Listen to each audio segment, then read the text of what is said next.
నమస్కారం అండి. అంతర్యామిలో ఈరోజు అంశం వేదాంత గురువులు మనకు అందించిన వారు ఎంసి శివశంకర శాస్త్రి గారు.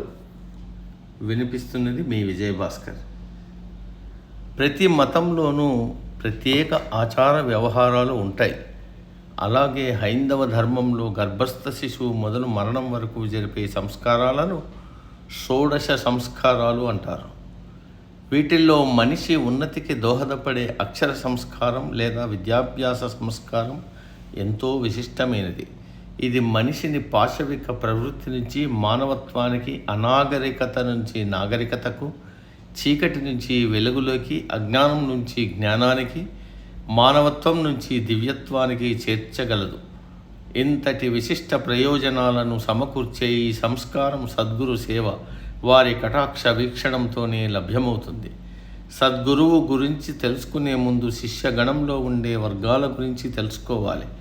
ప్రాథమికంగా శిష్యజాతిని కుశాగ్రబుద్ధి సంపన్నులు, ముసలాగ్ర బుద్ధులు, మృత్పిండ బుద్ధులు అనే 3 రకాలుగా వర్గీకరించారు. దర్భపోచ కొస చాలా వాడిగా ఉంటుంది. అందుకే సూక్ష్మ గ్రహణ బుద్ధి కలవారిని కుశాగ్ర బుద్ధిమంతులు అంటారు. వీరు తమ బుద్ధిబలంతో గురూపదేశానికి మెరుగులు దిద్దుకోగలరు. రోకటి పొన్నుల మందబుద్ధి గల ముసలాగ్ర బుద్ధిజులు గురువులు ఎంత బోధించినా గ్రహించలేరు. బోధించిన దాన్ని విపరీత అర్థంలో తీసుకునే ప్రమాదం కూడా ఉంది. మట్టి ముద్దకు నీరు తగలగానే మెత్తబడి తడి ఆరిపోగానే మళ్ళీ గట్టిపడుతుంది. అలాగే మృత్పిండ బుద్ధి కలవారు కూడా గురూపదేశం ఉన్నంత వరకు పండితులుగా చలామణి అయి వారి ఉపదేశాలు ఆగిపోగానే మూర్ఖుల జాబితాలోకి చేరతారు. పైన పేర్కొన్న శిష్యుల్లో 2 వర్గాల వారు సరైన గురువు లభిస్తే మేధావులుగా మారుతారు.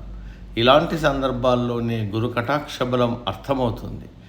ఆది శంకరుల శిష్యరికం చేసిన వారిలో పద్మపాదుడు గురు కటాక్షానికి పాత్రుడైనట్టుగా శంకర జీవిత చరితం చెబుతోంది.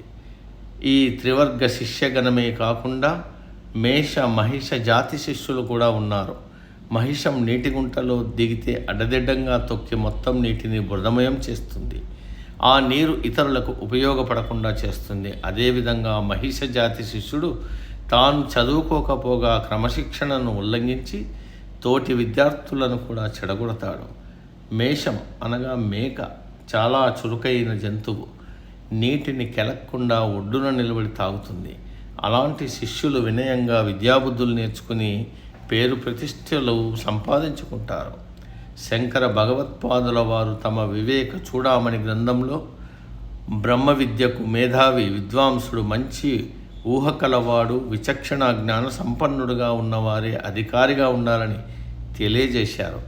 ఇలాంటి ఉత్తమ లక్షణ సంపన్నులే ఆ విద్యను పొందేందుకు అర్హులవుతారు.